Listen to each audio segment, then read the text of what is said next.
Hai semua, hari ini kita akan meneruskan kesinambungan topik dalam bab 3 sejarah tingkatan 5. Baik murid-murid, hari ini kita akan mempelajari topik yang terakhir di dalam bab 3, iaitu keunikan amalan demokrasi berparlimen di negara kita. Baik, dalam topik ini kita akan mempelajari tentang keunikan amalan demokrasi yang mana amalan demokrasi ini dapat dilihat dalam aspek gabungan unsur tradisional dan juga moden, mekanisme semak dan imbang, kuasa budi bicara raja serta kerjasama politik. Baik murid-murid, kita akan lihat satu persatu gabungan keunikan amalan demokrasi berparlimen ini. Jom kita mulakan. Baik murid-murid, sebelum kita mulakan pembelajaran kita pada hari ini, cikgu berharap di akhir pembelajaran nanti, semua murid dapat menjelaskan tentang keunikan amalan demokrasi berparlimen di negara kita dan diharapkan juga semua murid dapat menjelaskan pemahaman berkaitan kepentingan elemen utama demokrasi sebagai asas pemerintahan negara. Keunikan amalan demokrasi berparlimen di negara kita. Baik murid-murid, kita sebagai rakyat Malaysia perlu memahami bahawa demokrasi merupakan salah satu asas pemerintahan negara. Malaysia mengamalkan prinsip demokrasi dengan mengambil kira kepentingan nilai tempatan dan warisan budaya bangsa. Antara keunikan amalan demokrasi berparlimen di negara kita ialah gabungan unsur tradisional dan juga unsur moden dalam pentadbiran. Keunikan pemerintahan di Malaysia teradun antara dua unsur ini, iaitu unsur tradisional dan juga unsur moden. Unsur tradisional terletak pada kedudukan raja sebagai warisan sosiopolitik masyarakat Melayu. Manakala unsur moden pula ialah demokrasi berparlimen dan ini merupakan unsur yang berdasarkan kepada model Westminster dari England. Kombinasi raja berperlembagaan dan demokrasi berparlimen ini merupakan kaedah terbaik untuk mengimbangi amalan demokrasi dalam persekitaran sosiopolitik di negara kita yang mempunyai kepelbagaian bangsa, agama dan juga budaya. Baik, keunikan yang kedua dalam amalan demokrasi berparlimen di negara kita ialah mekanisme semak dan imbang dalam pentadbiran. Sistem raja berperlembagaan dan demokrasi berparlimen mewujudkan mekanisme semak dan imbang dalam pemerintahan di negara kita. Pemerintahan beraja berperanan mengimbangi pemerintahan demokrasi kerana raja berkecuali dalam hal politik, ekonomi dan juga dasar negara. Dan kuasa pengimbang yang ada pada raja ini mampu mengeredahkan konflik yang berlaku dalam demokrasi seperti pertikaian parti politik yang pelbagai ideologi dan perselisihan antara kaum. Selain daripada itu, mekanisme semak dan imbang juga berlaku dalam pengasingan kuasa, iaitu dalam kuasa eksekutif, kuasa kehakiman dan juga kuasa perundangan. Baik, dalam badan perundangan, mereka diberikan peranan untuk menggubal undang-undang yang akan dilaksanakan oleh badan eksekutif.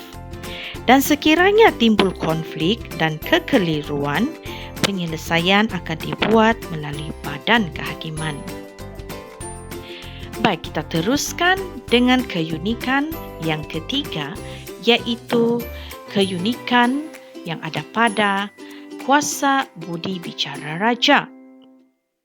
Baik, secara umumnya, kuasa budi bicara ialah kuasa yang boleh dilaksanakan oleh Yang di-Pertuan Agong tanpa mendengar atau menurut nasihat ketua kerajaan dalam perkara tertentu. Contohnya, dalam Perlembagaan Persekutuan telah memperuntukkan kuasa budi bicara kepada Yang di-Pertuan Agong dalam soal pelantikan ketua kerajaan ataupun ketua kerajaan persekutuan, iaitu Perdana Menteri, Raja pula dan juga Yang di-Pertuan Negeri. Mereka mempunyai kuasa untuk melantik Menteri Besar dan juga Ketua Menteri, yang mana Menteri Besar dan Ketua Menteri ini merupakan ketua kerajaan bagi negeri masing-masing.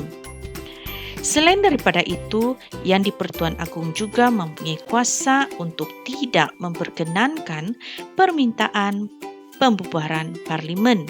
Begitu juga dengan Raja dan juga Yang di-Pertuan Negeri, mereka mempunyai kuasa untuk memperkenankan pembubaran DUN. Baik, kita teruskan dengan keunikan amalan demokrasi yang keempat, iaitu kerjasama politik. Baik, dalam kerjasama politik ini sebenarnya sangat menekankan soal perkongsian kuasa antara kaum yang berdasarkan kepada prinsip tolak ansur, perundingan dan juga pengorbanan bagi memastikan setiap suara ataupun memastikan suara setiap kaum dapat diwakili. Dan permufakatan pelbagai parti politik dalam satu gabungan membolehkan parti politik membentuk kerajaan dan berkongsi kuasa dalam pemerintahan di negara kita. Contohnya, sejak pilihan raya 1955, gabungan parti berasaskan kaum telah dibentuk atas nama Parti Perikatan dan kemudiannya yang dikenali sebagai Barisan Nasional. Parti ini telah memenangi 13 kali pilihan raya umum untuk membentuk kerajaan persekutuan. Dan pada pilihan raya umum yang ke-14, iaitu pada tahun 2018, memperlihatkan kerjasama politik yang telah membolehkan Parti Harapan memenangi pilihan raya untuk membentuk kerajaan persekutuan.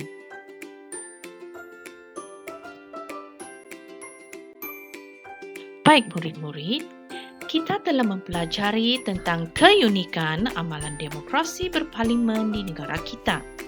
Ada 4 keunikan yang telah kita belajar, iaitu yang pertama, gabungan unsur tradisional dan moden dalam pentadbiran. Yang kedua, mekanisme semak dan imbang dalam pentadbiran. Ketiga, kuasa budi bicara raja. Dan yang keempat, kerjasama politik. Baik, dalam topik ini memberikan gambaran bahawa Malaysia mempunyai bentuk pemerintahan yang unik dengan cirinya yang tersendiri. Kombinasi raja berperlembagaan dan demokrasi berparlimen berjaya membentuk pentadbiran yang sistematik dan unggul. Raja berperlembagaan dan demokrasi berparlimen ini berjaya mewujudkan kestabilan. Oleh itu, kita sebagai rakyat Malaysia yang cinta akan negara, kita sewajarnya menyedari kepentingan taat setia kepada pemerintah demi kemakmuran bangsa dan negara. Baik murid-murid, cikgu mahu kamu fikirkan dan cari jawapan bagi persoalan berikut. Soalannya, berdasarkan pengetahuan anda, mengapakah elemen utama dalam demokrasi sangat penting dalam pemerintahan negara? Baik murid-murid, anda boleh menggunakan semua pengetahuan yang telah anda pelajari sebentar tadi untuk menjawab soalan ini, dan anda juga boleh memberikan jawapan yang munasabah yang boleh diterima untuk mengaitkan soalan yang diberikan ini.